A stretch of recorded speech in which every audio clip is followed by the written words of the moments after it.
నమస్కారం.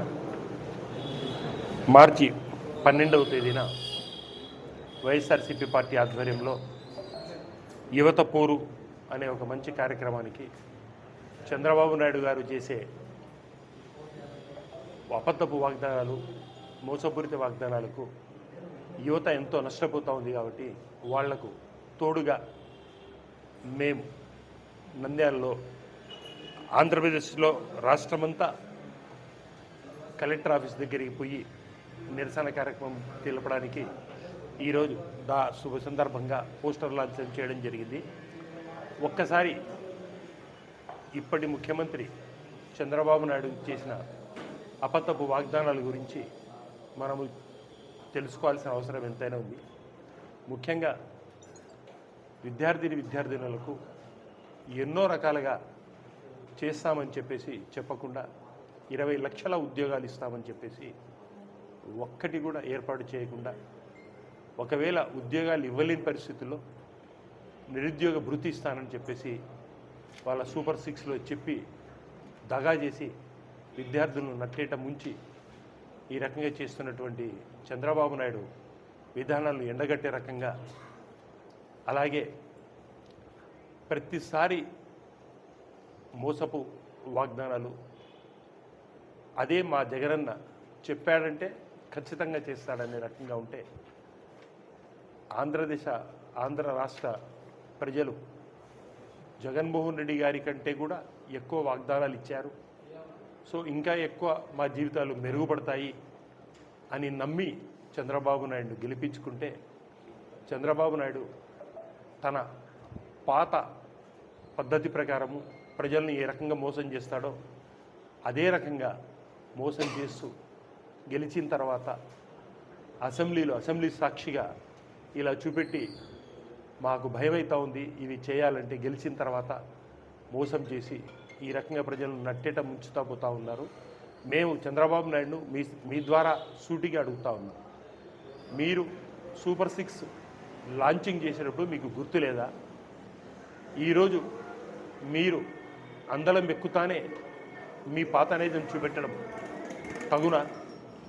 ప్రజల తరఫున మేము ఎప్పుడు పోరాడడానికి రెడీగా ఉంటాము. విద్యార్థులకు ఫీజు రింబర్స్మెంటు, అన్ని రకాల న్యూ ఇయర్ చెప్పినటువంటి అన్నీ ఇవ్వాల్సిందిగా, ఇచ్చే రకంగా ఇచ్చేంత వరకు మేము పోరాడతామని చెప్పేసి చెప్పడము. అలాగే 17 మెడికల్ కాలేజీలు వైఎస్ జగన్మోహన్ రెడ్డి గారు శాంక్షన్ చేస్తే దాన్ని కూడా మీ నికృష్టపు ఆలోచనతో పీపీపీ ప్రైవేట్ పార్ట్నర్షిప్ మోడ్లో ప్రైవేట్ వాళ్లకు ధారదత్తం చేయడం ఎంతవరకు తగును? ఈ రకంగా మీరు చేసుకుంటా పోతూ ఇంకా ఎంత ఘోరం అంటే, పులివెందల్లో శాంక్షన్ అయిన సీట్లు భారతదేశ చరిత్రలో ఎవ్వరూ చేయని రీతిగా మాకు అవసరం లేదు అని చెప్పేసి లెటర్ రాయడం అనేది ఎంత ఘోరమైన తప్పిదమో మనకందరికీ తెలుస్తూ ఉంది. సో నేను నంద్యాల ప్రజలకందరికీ రిక్వెస్ట్ చేసేది ఏంటంటే, చంద్రబాబు నాయుడు చేసినటువంటి అబద్ధపు వాగ్దానాలను ఖచ్చితంగా ఎండగట్టడానికి మేము రెడీ అవుతా ఉన్నాము. నంద్యాలలో ఉండే విద్యార్థులందరూ 12వ తేదీన యువత పోరుబాటలోకి వచ్చి మాతో పాటు కలిపి ఈ కార్యక్రమాన్ని విజయవంతం చేయవలసిందిగా కోరుకుంటాం. మార్చి 12 యువత పోరు అనే కార్యక్రమం వైఎస్ఆర్సీపీ పార్టీ తరఫున గలం ఇప్పడానికి మార్చి 12వ తేదీ సిద్ధమవుతుంది. దీనికి పెద్ద ఎత్తున నంద్యాల జిల్లా ప్రజలందరూ, విద్యార్థులు, వారి తల్లిదండ్రులు కానీ సహకరించి, ఎందుకనంటే వారి కోసం ఈ గళాన్ని వినిపించడానికి ముందుకెళ్తున్నారు కాబట్టి అందరి సహకారాలతో పెద్ద ఎత్తున దీన్ని విజయవంతం చేయాలని ఆశిస్తున్నాను. గత ప్రభుత్వం హయాంలో ఏదైతే పేద మధ్య తరగతి కుటుంబాల నుంచి ఎంతోమంది డాక్టర్లు, ఇంజనీర్లు, ఇలా విద్యార్థులు ముందుకు రావాలని ఒక మంచి ఉద్దేశంతో వైఎస్ రాజశేఖర రెడ్డి గారు ఈ ఫీజు రియంబర్స్మెంట్ పథకాన్ని తీసుకురావడం జరిగింది. కానీ 2014-19లో చంద్రబాబు నాయుడు గారు దీనికి నామం పెట్టేసి విద్యార్థులని మోసం చేయడం జరిగింది. కానీ జగనన్న 19 తర్వాత జగనన్న రావడంతో తండ్రికి తగ్గ తనయుడులాగా ఇంకా 2 అడుగులు ముందుకేసి 100% పిల్లలు విద్యార్థులు చదివే విధంగా ఈ పథకాన్ని రూపొందించడమే కాకుండా, ఎందుకనంటే పిల్లలు చదివితేనే వాళ్ళ భవిష్యత్తుతో పాటు మన రాష్ట్ర భవిష్యత్తు బాగుంటుందని, చదివే ముఖ్యమని చెప్పి భావించిన జగనన్న ఎంతోమంది విద్యార్థులు చదువుకోవడానికి ప్రోత్సహించడం జరిగింది.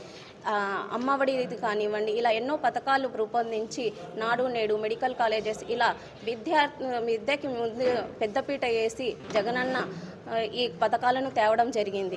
కానీ మళ్ళీ ఇప్పుడు చంద్రబాబు నాయుడు ఎలాగైతే ఆయన మోసపూరిత వాగ్దానాలు చేసి ప్రజలు నమ్మించి ఓట్లు సాధించారు. కానీ ఈరోజు మళ్ళీ ఆ పథకాలన్నీ తుంగల్లో తొక్కేసి ఈరోజు మళ్ళీ విద్యార్థులని మోసం చేస్తున్నారు. ఇవన్నీ మనం తెలుసుకొని మార్చి 12న వైఎస్ఆర్సీపీతో పాటు ప్రతి ఒక్కరూ రావాల్సిందిగా మనస్ఫూర్తిగా కోరుకుంటున్నాను. మన మాజీ ముఖ్యమంత్రి వర్యులు వైఎస్ జగన్మోహన్ రెడ్డి గారి ఆదేశాల మేరకు పేద విద్యార్థులకు నిరుద్యోగులకు అండగా ఈ నెల 12వ తేదీన నిర్వహిస్తున్న నంద్యాల జిల్లా వైఎస్ఆర్సీపీ నాయకుల ఆధ్వర్యంలో యువత పోరు నిర్వహిస్తున్నారు. దీనికి ప్రతి ఒక్కరు కూడా తమ మద్దతు తెలియజేయాల్సిందిగా కోరుతున్నాము. ముఖ్యంగా పేద విద్యార్థులైతేనేమి, వాళ్ళ తల్లిదండ్రులైతేనేమి, వైఎస్ఆర్సీపీ శ్రేణులందరూ కూడా ఈ మూమెంట్లో పాల్గొని తమ మద్దతు తెలియజేయాలని కోరుతున్నాము. మనం చూస్తే గత వైఎస్ఆర్సీపీ ప్రభుత్వంలో దాదాపుగా 12,609 కోట్లని విద్యా దీవెనకి పెట్టడం జరిగింది. అదే కాకుండా వసతి దీవెనతో కలిపి దాదాపుగా 18,000 కోట్ల రూపాయలను వెచ్చించడం జరిగింది. ఈరోజు ఎంతోమంది పేద విద్యార్థులు ఫీజు రీఎంబర్స్మెంట్ లేకపోవడం వలన వాళ్ళు సర్టిఫికెట్స్ కూడా తెచ్చుకోలేని పరిస్థితి ఉంది. ఈరోజు వాళ్ళ చదువును కొనసాగించలేని పరిస్థితి ఈరోజు నెలకొంది. ఇది ఖచ్చితంగా కూడా గ్రహించాలి. అంతేకాకుండా ఈరోజు గత ఎన్నికల్లో ఇచ్చిన హామీ మేరకు 3,000 రూపాయలు ఏదైతే నిరుద్యోగ భృతి ఇవ్వాలన్నారో అవి కూడా ఖచ్చితంగా చెల్లించాలని మేము డిమాండ్ చేస్తున్నాం.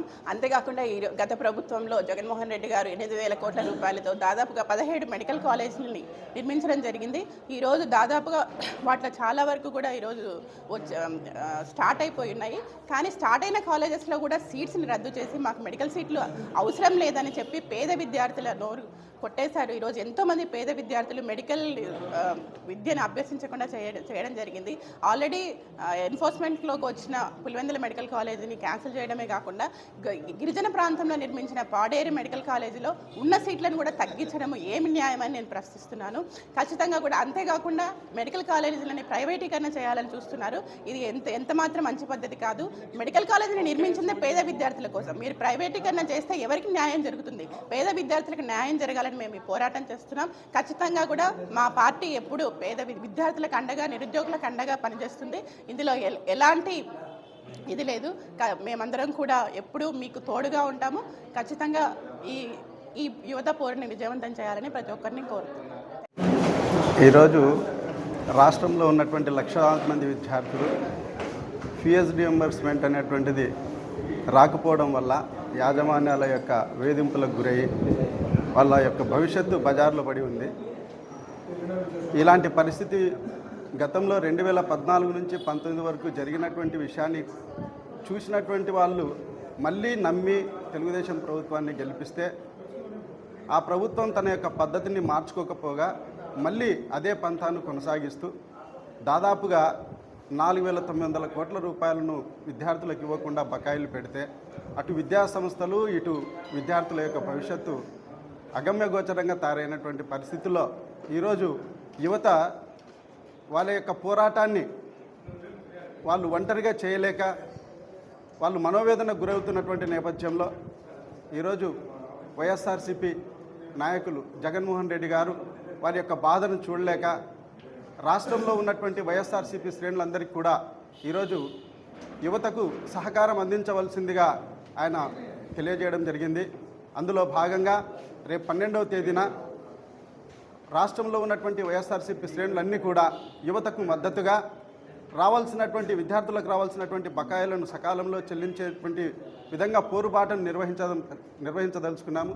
దానికి మనందరం కూడా సహాయ సహకారాలు ఎల్లప్పుడూ కూడా పార్టీలకు అతీతంగా విద్యార్థుల భవిష్యత్తును దృష్టిలో పెట్టుకొని మా యొక్క సహాయ సహకారాలు అందిస్తామని చెప్పేసి తెలియజేస్తూ అందరూ ఈ పోరుబాటులో పాల్గొనాలని చెప్పేసి తెలియజేస్తూ ఇది రాజకీయాలను మానుకొని తెలుగుదేశం పార్టీ వాళ్ళు చెప్పినటువంటి వాగ్దానాలను సరైనటువంటి పద్ధతిలో కనుక నెరవేర్చలేకపోతే రాబోయే కాలంలో వాళ్ళు దానికి సంబంధించినటువంటి వాళ్ళు ఇబ్బందులు అనేటువంటివి ఎదుర్కొంటారు. రేపు 2029లో ఒక్క సీటు లేకుండా వాళ్ళు ఇంట్లో కూర్చొని బఠానీలు పంచుకోవాల్సినటువంటి అవసరం ఉంటుందని చెప్పేసి హెచ్చరిస్తున్నారు.